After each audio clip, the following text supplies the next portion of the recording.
I always get asked for budget options when I'm doing optics reviews. The problem is you get what you pay for, and there's no free lunch when it comes to optical clarity. But what if I told you there is a company which for a long time now has been making really decent quality camera lenses and cinema lenses that has just now decided to step into the hunting optics space? Well, that's exactly what Sirui did. And yes, if you're curious, that's how you pronounce the name of this company. Sirui is Sirui. They make the famous VA5 fluid head, which is kind of popular amongst the entire hunting industry. They have now launched a small pair of 10 by 42 binoculars and a 20 to 60 power 80 millimeter spotting scope. They also have a pair of range finding binoculars, but I haven't got my hands on those yet. I've had both these optics for a while. I've kind of put them through their paces. I'm going to give you a quick overview of each optic, and then I'm going to walk through some categories, but I'm not going to be scoring these because I don't really have a lot of other great budget options to rank them against, and scoring them against an ATX or even like a Maven S3 isn't really going to help us because they're in completely different classes. So the goal here today is to give you a bit of a qualitative or a subjective explanation of how I found these binoculars instead of my typical quantitative approach. Once I have more budget-friendly options that I've gathered data for, I might go back and re-rank these. So before we get into the review, quick update. Any weapon spring black bear hunts in British Columbia. Black bear season is quickly approaching. I still have a couple hunts left for 2025. I'm still offering some pretty good deals because it's my first year in this area and I want to show my appreciation to new clients. So if you want to come to British Columbia and chase big giant coastal black bears in the mountains with me this spring, send me an email, j@mindfulhunter.com. Okay, so we are going to look at price, weight, size, origin, warranty, weather resistance, ergonomics, field of view, and glass quality and optical performance. So, starting with price. This spotting scope comes in at a whopping $499 USD. Now, after looking through this, I put both of these pieces on par or roughly in line with some Athlon pieces. Athlon is a value-based kind of low-budget optics manufacturer that makes some pretty good stuff for the price. I think the Sirui stuff is in line with that. Now, Athlon has a variety of different spotting scopes, but they're kind of priced between that $500 and $1,000 range. And I think optically, this stands up with their Cronus, which is about $1,000. This is only $500. The binos come in at $200. Again, kind of the same thing. I'm going to say they are somewhat comparable with the Athlon line, and those come in anywhere between $200 and $600 depending on which model you're looking at. So extremely affordable, ultra low budget options. Now let's look at the weight. Spotting scope comes in at 48 ounces total.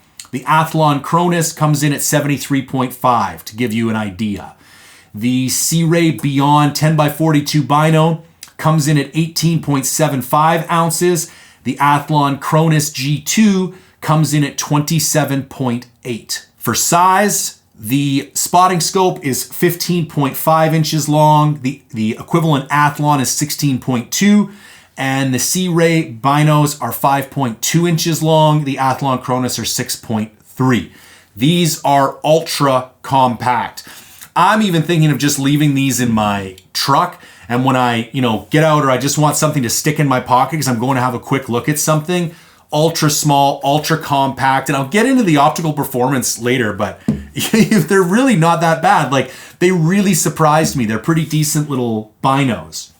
Now, as far as origin, obviously, both of these are made in China, but kind of goes to prove my point. Once you start buying stuff that's been made in China, a lot of it has the same quality. So why would you buy, an optic that's 2 or 3 times as much? Like, I guarantee this will go head to head with some of the Vortex stuff that's 3 and 4 times as expensive. Now, It doesn't have the production quality of the Vortex stuff. It doesn't have the marketing of the Vortex stuff. It doesn't have the warranty either, but optical clarity, I think it goes toe-to-toe with that stuff, no problem.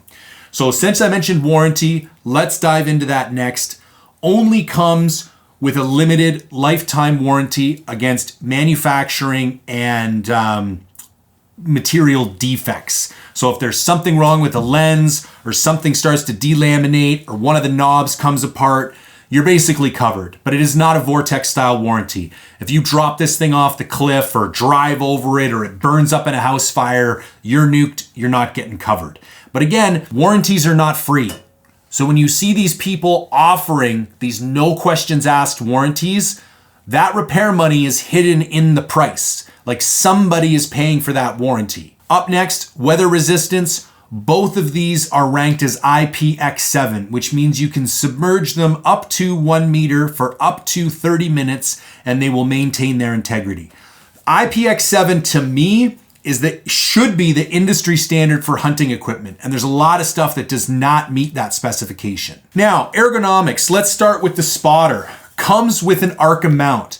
I don't want to hear anything else from any other spotting scope manufacturers about not including an Arca mount on the bottom of their spotting scope. If Sirui can do it on their first spotting scope and charge you $499 US, when I'm buying a Kawa for close to $3,000, you can take your weird little oval thing at the bottom and change it into an Arca plate for me at no additional expense to yourself and save me adding an adapter to my spotting scope every time I try to go and mount it. It has dual barrel focus knobs, so you have a fine and a coarse adjustment, very similar to the Kawa. Now, it does have a very sloppy shade cover. That should not happen. This should not come out that easy. This is what I said at the beginning, you get what you pay for. It's $499. It doesn't exactly have super tight manufacturing tolerances. One other feature it does have is this nice rotating lock. So you can take your spotting scope and mount it horizontal, on an angle. You can do whatever you want to it. And again, that's a feature that some of the significantly more expensive spotters, Kawa 553, I'm looking at you, does not have. Now for the binos, we have a 1/4 inch by 20 thread pitch pattern. So you can take your standard binocular adapter and mount it right to here. I personally prefer more of the AZX style for me, and that you don't need any adapter for. You can mount it right on. I will say, they're slightly janky feeling. Like, listen, this costs $199 and it feels like a cheaper pair of binoculars. The eye cups don't have a lot of weight to them. The binos themselves are not super heavy. The focus wheel, while it has a decent amount of tension, you can tell it's not a super high quality alloy or anything like that. It's just a plastic cover. I do like this knurling here. And listen, they fit in your hands decent. I wish the eye cups had more eye relief. I would like what do they got? 1, 2, 3. I wish they had one more. My eyes need to be pretty far back in order for me to not get kind of the shade circles there. But they hold nice. They fit in your hands decent. The focus wheel is in a good place and again has a decent amount of tension. Overall, I don't see any major defects. A little stiff at first, but once you get them broken in, the kind of, the hinge in the middle works decent. Now, let's look at field of view. So all the way out at 20 power, the field of view in the spotting scope is 110 feet, and at 60 power, that goes all the way down to 58 feet. And again, if we look at the Cronus, it goes from 111 feet to 60 feet. And again, this is why I tell you, when you start to get into optics that all have similar characteristics and we're all made in the same place, I'm not saying it's the same optic with a different label on it, but I'm also not saying it's a different optic with a different label on it. And if we move over to the binocular, definitely more of a discrepancy here. These guys have 314 feet field of view at 1,000 yards. and the Athlon Cronus has 338 feet. And remember, the Cronus was a full inch longer. So by moving their prism back and having a longer barrel, they're likely able to open up that field of view and have a wider angular field of view than these particular binoculars were. Now, finally, let's look at the glass quality and the optical performance. So if we look at what is actually in this spotting scope, there are 4 lenses. We have 1 fluorite lens, 1 extra low dispersion lens, and 2 HRI lenses. HRI stands for high refractive index. So highly refractive glass has been designed to most efficiently bend light. I want you to think about a prism. So this is one of the reasons that most people believe an Abbe-Koenig prism is better than a Schmidt-Peshan prism. Because an Abbe-Koenig prism only bends light 3 times, a Schmidt-Peshan prism bends it 5. And every time you bend light, there will be some degradation in the quality of that light or the quality of the optical image that you end up looking at.